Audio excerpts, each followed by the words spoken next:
The massive crystalline structure that housed the Galactic Council floated in the void between stars, its walls pulsing with soft blue light that had witnessed countless civilizations rise and fall. Inside the grand chamber, 12 different alien species sat in their designated sections, each representing billions of lives across the galaxy. The air hummed with translation devices working overtime, converting thoughts and sounds into something resembling universal communication. Ambassador Zethkar of the Vrex Dominion stood at the center podium, his purple skin gleaming under the chamber lights. His 4 tentacles moved with practiced precision as he accessed the ancient protocols stored in the Council's memory banks. This was a routine he had performed dozens of times before, and each time had ended the same way. A new species would emerge from their home planet, start expanding too quickly, and the Council would step in to maintain order.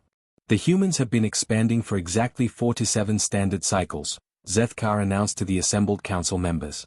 They have established colonies in 16 systems without proper authorization. They have harvested resources without paying the required tribute. Most concerning, they have ignored our 3 previous warning messages. The representative from the Crystalline Collective, a being made entirely of living diamond, chimed in with a sound like breaking glass. This follows the standard pattern. They will resist initially, then negotiate, then accept junior membership status. All emerging species follow this path. General Vextar of the Warbird Empire ruffled his metallic feathers in agreement. His species had once been proud warriors until they learned the futility of fighting the Council's combined might. Perhaps they need a stronger demonstration of our power. A few destroyed ships usually brings them to the negotiating table quickly. But Zethkar raised a tentacle for silence. No, we follow protocol. First, we offer them the choice. If they refuse, then we escalate appropriately. He turned to the communication array, a device that could send messages across the galaxy in mere hours. Prepare the standard ultimatum package. The message that left the Council chambers was polite but firm. It offered humanity junior membership in the Galactic Council, which came with protection, trade rights, and access to advanced technology. In return, humans would need to limit their expansion to approved sectors, share 20% of all resources with the Council treasury, and accept oversight of their military development. It was a generous offer by galactic standards. Light years away on Earth, in an underground command center beneath the sprawling city of Sol, the message arrived during what humans called their morning rush hour. The facility hummed with activity as thousands of personnel monitored communications from across human space. Admiral Kim Taiho, a man in his 60s with gray streaking his black hair, stood before the main display screen reading the alien transmission. Around him, the most powerful humans in existence waited quietly. President Park Minitsu, elected leader of the United Earth government, watched with the patience of someone who had spent decades in politics. Her hands were folded neatly in her lap, but her eyes showed the sharp intelligence that had carried her through countless diplomatic crises. Chief Engineer Lee Diehe, barely 30 years old but already recognized as the brightest mind of her generation, studied technical specifications flowing across her personal tablet. She was responsible for humanity's greatest engineering project, something so massive that even she sometimes struggled to comprehend its full scope. Strategic Advisor Choi Ji-woo, a former military commander turned long-term planner, reviewed probability calculations on his display. His job was to think decades ahead, to consider consequences that others might miss. Today, those calculations showed something the Galactic Council would never expect. The offer is exactly what we predicted, Admiral Kim said, his voice carrying the weight of command. Junior membership, resource sharing, limited expansion rights, military oversight. Standard terms for a species they consider primitive. President Park leaned forward slightly.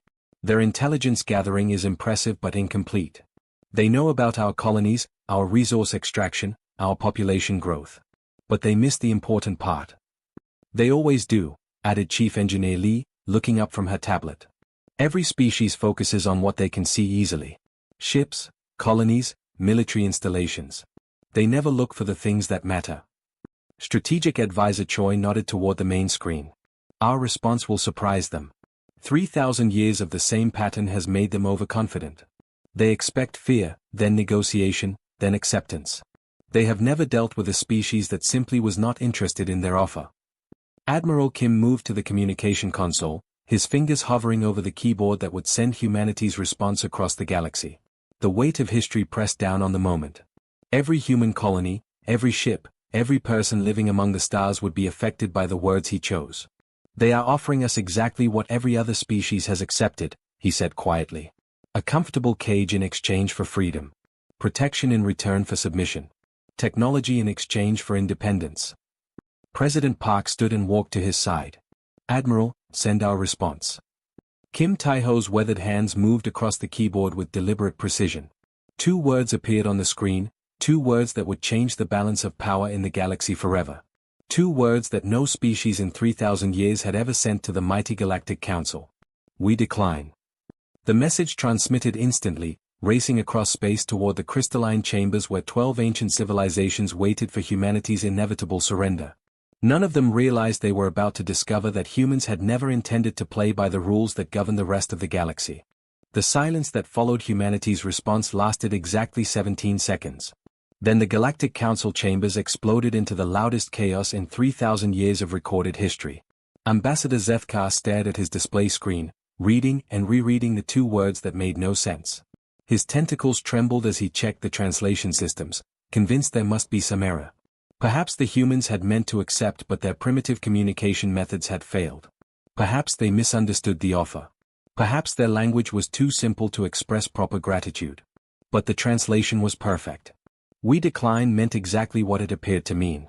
The Crystalline Collective's representative, a towering being of living diamond called Unit Prime, began processing probability calculations at superhuman speed. Its crystalline form pulsed with different colors as it ran through every possible scenario that could lead to this response. The mathematics were clear and terrifying. The probability of an emerging species refusing council membership is 0.000001%, Unit Prime announced, its voice like the sound of ice breaking. This calculation includes variables for species insanity, translation errors, and complete civilization collapse. Even accounting for all possible factors, this response should not exist. General Vextar of the Warbird Empire slammed his metallic talons against his podium, creating sparks that lit up his section of the chamber. His feathers, which changed color based on emotion, had turned bright red with anger and confusion. Impossible, he screeched, his voice carrying the authority of someone who had conquered dozens of worlds. No species refuses the Council. They lack the military strength to resist even one of our member fleets. Their ships are primitive. Their weapons are basic. They should be begging for our protection. But Intelligence Chief Mordun of the Shadow Syndicate had been quietly reviewing data files during the chaos. His species never showed emotion, but the other council members could see his normally calm demeanor beginning to crack. When he finally spoke, his words cut through the noise like a blade. Council members, he said, his voice carrying across the chamber with deadly quiet authority. I have been analyzing human expansion patterns for the past 6 months. What I have discovered requires your immediate attention. The chamber fell silent. Mordun's intelligence network was legendary across the galaxy. If he was concerned, everyone else should be terrified. Human expansion is not random, he continued, activating a holographic display that showed the galaxy with human colonies marked in red dots. They have systematically claimed 17 star systems. Every single one contains rare elements essential for advanced technology. Quantum crystals, dark matter particles, temporal metals, and substances we have not yet identified. The hologram zoomed in to show patrol routes used by Council forces, marked in blue lines. The red dots representing human colonies were positioned with surgical precision to avoid every patrol route, every monitoring station, every area of Council influence. They are avoiding our forces with impossible accuracy, Mordun said, his voice growing more concerned with each word. They know exactly where we patrol, when we patrol, and how we patrol. This level of intelligence gathering suggests either technology far beyond what we have observed, or preparation time much longer than we assumed. Ambassador Zethkar felt a chill run through his tentacles. Surely you are not suggesting that these primitive humans represent a threat to the Council. I am suggesting, Mordun replied carefully, that they are not expanding like typical refugees seeking new homes. They are not building cities or farms or normal colonies. They are extracting specific materials in precise quantities. They are harvesting resources according to some greater plan. The implications hit every council member simultaneously. For 3,000 years, they had dealt with species that wanted territory, that needed planets, that sought the security of belonging to something larger than themselves. But if humans were harvesting resources for some other purpose, send another message, ordered Zethkar, his diplomatic training taking over despite his confusion. Demand an explanation.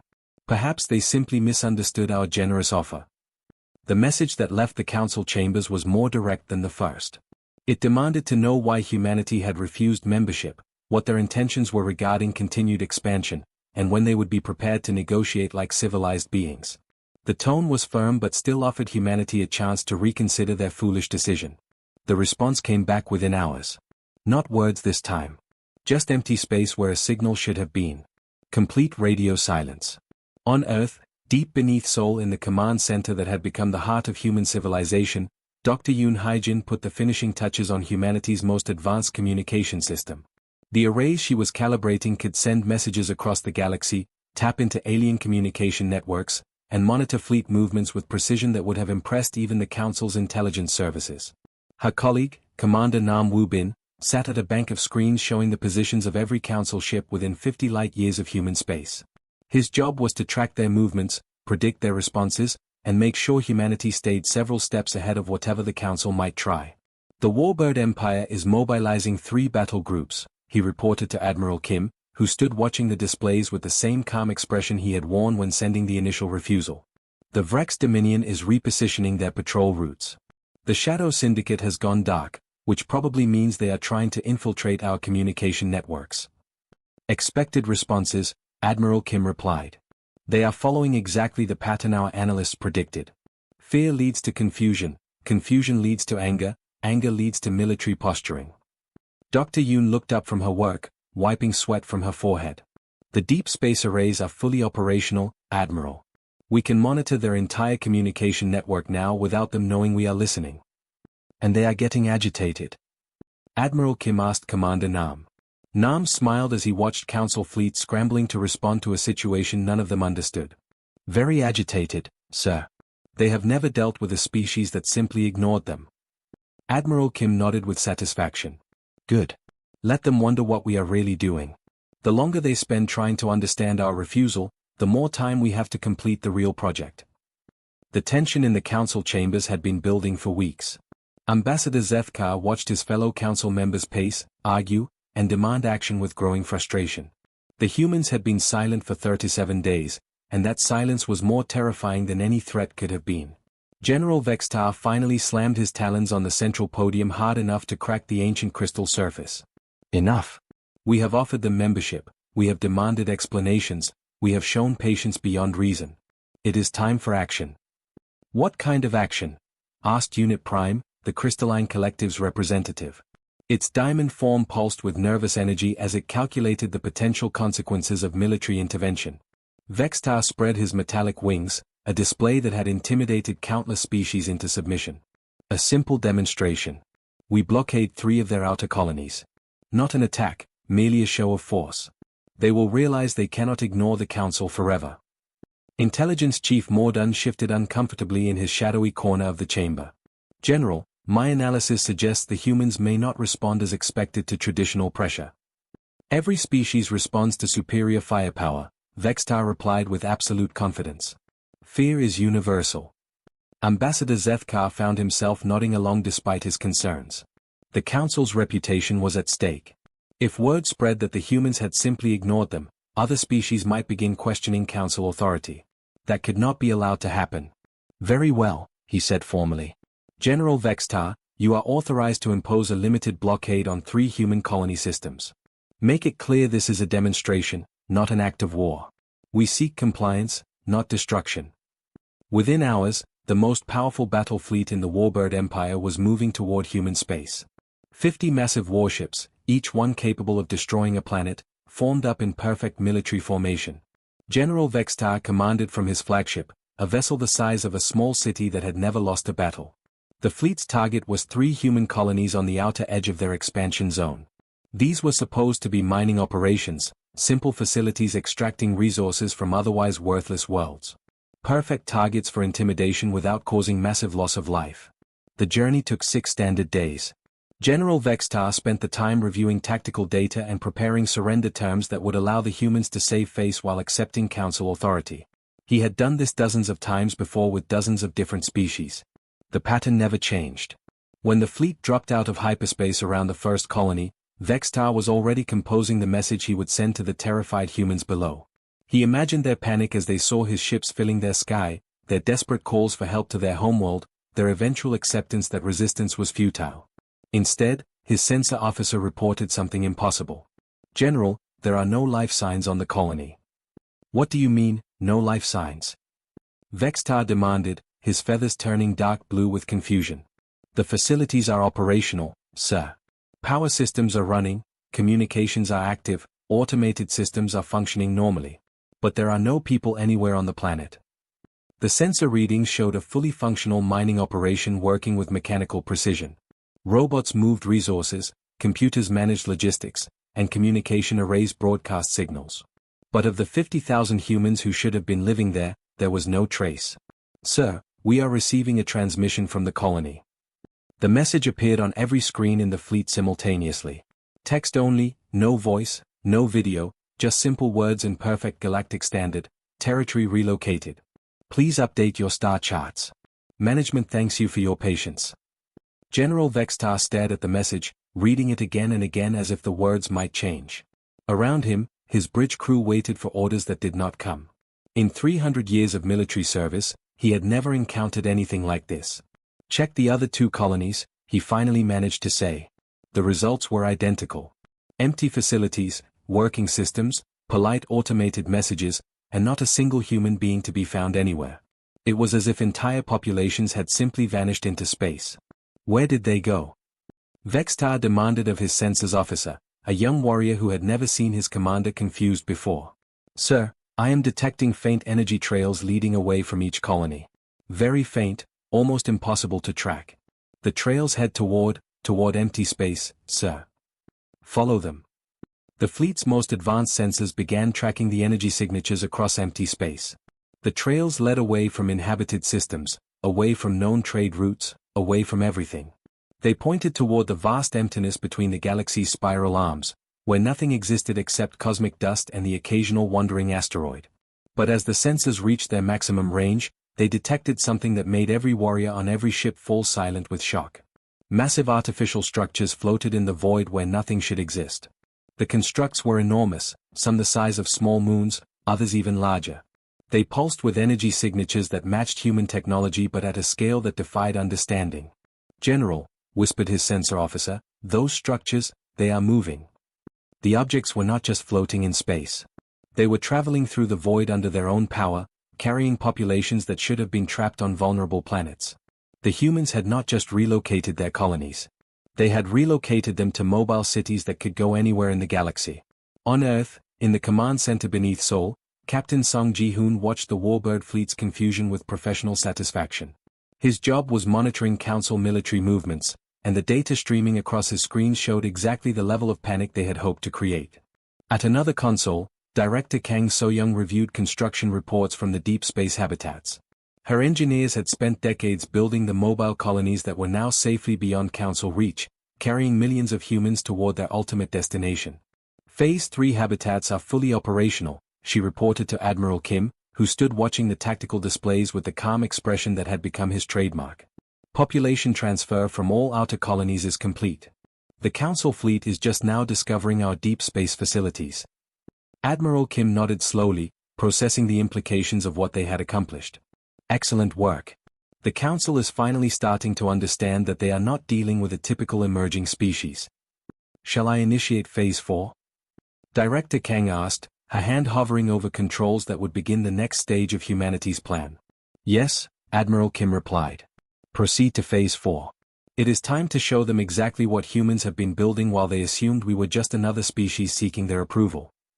The screens around them showed the massive deep space habitats continuing their journey through the void, carrying human civilization toward a destination the Council could never have imagined. The emergency session of the Galactic Council had been running for 18 hours without a break. Ambassador Zethkar's tentacles moved frantically between different control panels as he tried to make sense of the reports flooding in from General Vextar's confused fleet. The images on the main display showed structures that should not exist, technology that violated basic principles of physics, and populations that had simply vanished from the galaxy's records. We need more information, Zethkar announced to the assembled council members. General Vextar's sensors are military-grade, designed for combat, not scientific analysis. We need to understand what the humans have built. Intelligence Chief Mordun stepped forward from his shadowy corner. I recommend sending the Phantom Eye, he said quietly. It is our most advanced stealth vessel, equipped with sensors that can analyze technology from close range without being detected. The Phantom Eye was the Council's greatest intelligence achievement, a ship that could become completely invisible to every known form of detection. It carried the most brilliant scientists from every member species, individuals who understood physics, engineering, and biology at levels that most civilizations could not imagine. Within hours, the ship was racing toward the human construction zone at maximum speed. Its crew included Dr. Zarthek of the Crystalline Collective, whose mathematical mind could process quantum calculations faster than most computers. Commander Yulnora of the Energy Weavers brought expertise in power systems that had kept her civilization running for 10,000 years. Engineer Colven of the Star Shapers had built megastructures around entire suns and understood construction on a galactic scale. As the Phantom Eye approached the area where human colonies had disappeared, its sensors began picking up readings that made no sense. Energy signatures appeared and vanished like ghosts. Gravitational fields twisted in ways that should have torn space apart. Most disturbing, dark matter seemed to be moving in organized patterns instead of drifting randomly through the void. Captain, reported the sensor officer, a being whose species had evolved specifically to detect subtle changes in electromagnetic fields, I am reading massive artificial structures approximately 2 million kilometers ahead. The constructs they are moving under their own power. How large? Asked Captain Mordek, the ship's commander. The smallest structure is approximately 800 kilometers in diameter. The largest?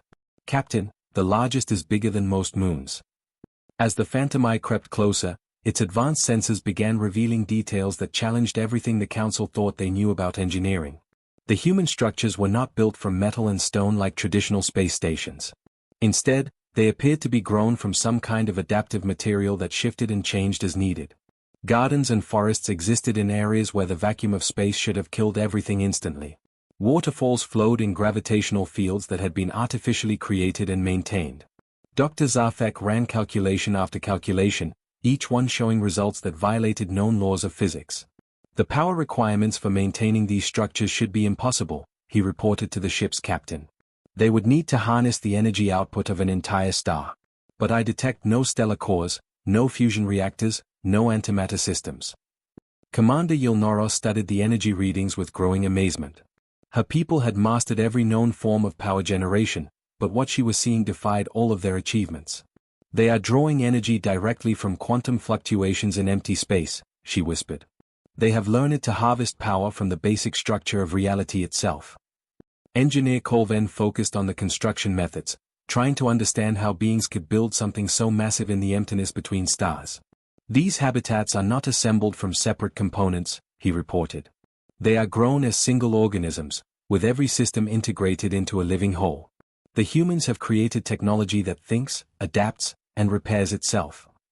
But the most shocking discovery came when the ship's biological sensors detected the populations living within the habitats. Millions of humans moved through cities that floated in space, working in laboratories that existed without planets, raising children in schools that traveled between stars. They had created complete civilizations that needed nothing except what they could build for themselves. Captain, said the communications officer, his voice filled with awe and terror, I am detecting quantum communication arrays more advanced than anything in Council space. The humans are not just building mobile cities.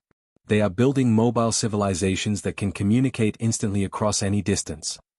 Captain Mordek established a secure connection to Council Command, knowing that what he reported would change the balance of power in the galaxy forever.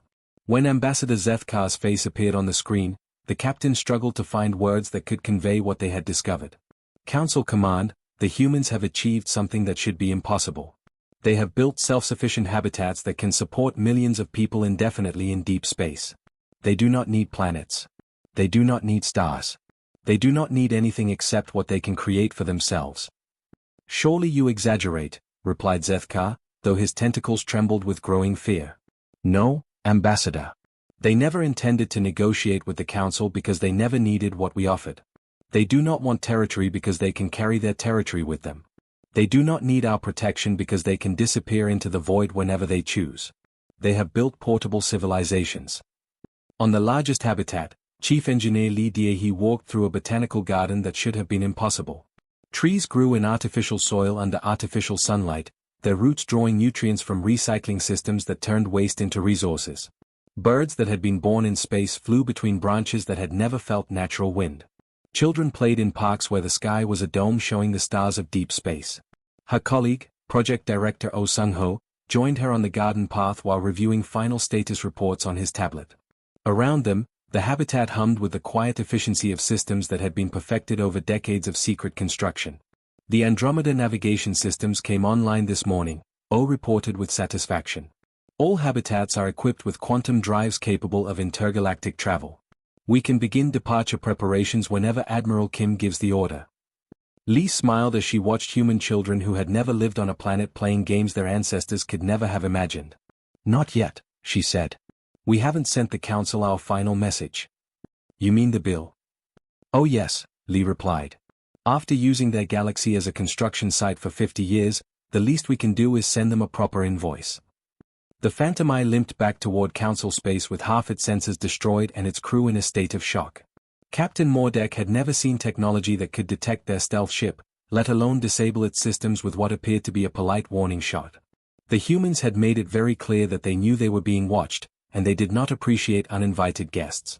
In the Council chambers, Ambassador Zethkar was trying to process reports that challenged everything he thought he knew about the universe.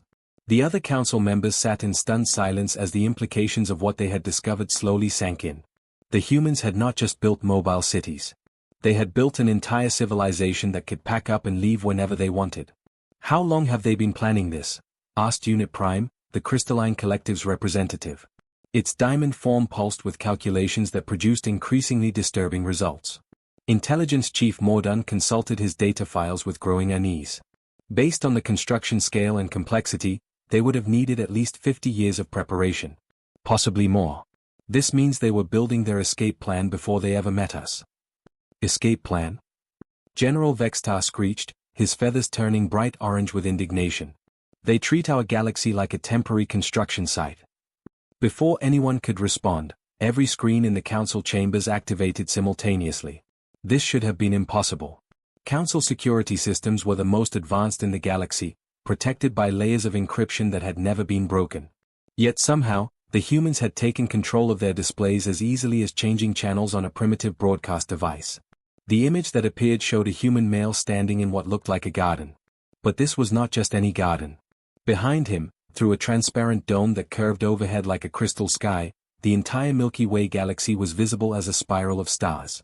He was broadcasting from somewhere outside their galaxy entirely.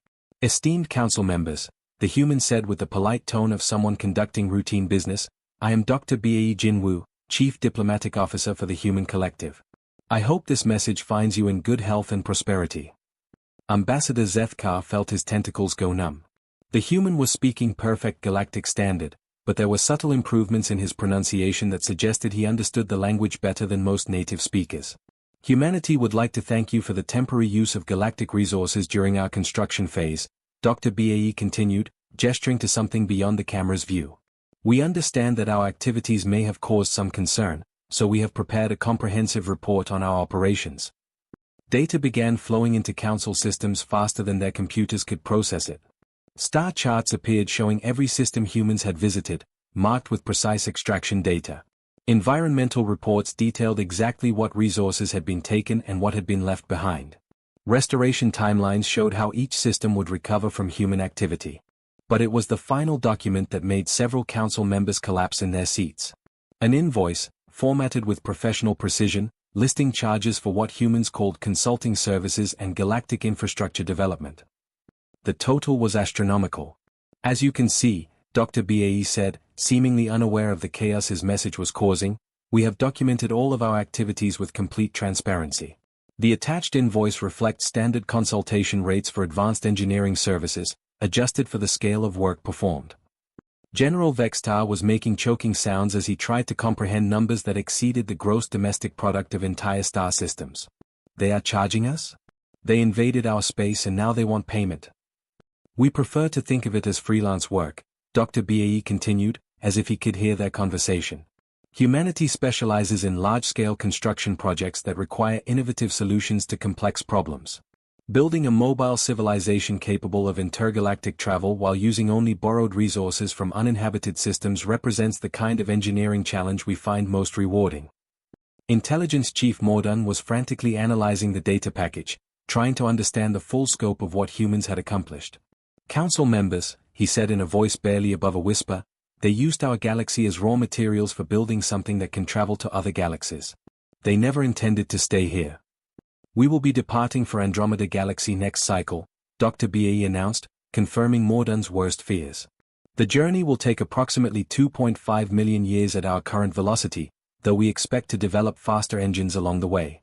Should you require similar engineering services in the future, please allow adequate time for our return journey. The human paused, consulting what appeared to be notes written on actual paper. Standard consultation rates apply, of course. We have found that advance payment helps avoid confusion about project scope and deliverables. Thank you for your business, and we wish you continued success in managing galactic affairs. The transmission ended abruptly, leaving the council staring at empty screens. Outside their crystalline chambers, space was suddenly quiet. The massive energy signatures that had been detected near human construction zones were gone. The mobile habitats that had terrified their scouts had vanished. Even the faint quantum communications that had been monitoring council activities had disappeared.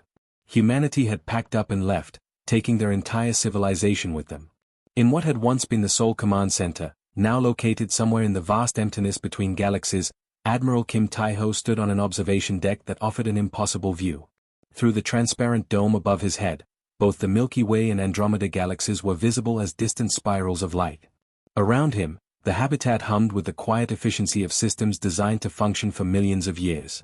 Strategic Advisor Choi Ji-woo joined him, carrying 2 cups of coffee that had been grown in artificial soil under artificial sunlight. The coffee beans had never touched planetary soil, but they tasted exactly like the varieties their grandparents had enjoyed on Earth. Do you think they will figure it out? Choi asked, handing 1 cup to Admiral Kim. Kim accepted the coffee and took a sip, savoring the familiar flavor that connected him to a world that was now millions of miles behind them. Eventually, he said. The smart ones like Mordun will realize that we were never planning to stay in their galaxy. We just needed to borrow some resources to build what we really wanted. And what we really wanted was freedom to go anywhere we choose. Exactly, Kim replied, watching as Andromeda grew slightly larger in the dome above them. Humans do not negotiate for territory we never intended to keep. We negotiate for the right to build our own territory wherever we want to go. Around them, millions of humans continued their lives in cities that traveled between stars. Children who had been born in space played in parks that had never known natural gravity. Scientists conducted research in laboratories that moved through the cosmic void. Engineers designed improvements for the habitats that would carry human civilization to places no other species had ever dreamed of visiting. The Galactic Council would spend years trying to understand what had happened. They would debate whether humanity had been a threat or an opportunity. They would wonder if other species might follow the human example and simply leave the galaxy rather than accepting council authority. But by then, humanity would be halfway to Andromeda, carrying their portable civilization toward adventures that would make their brief stay in the Milky Way seem like nothing more than a construction project they had completed along the way.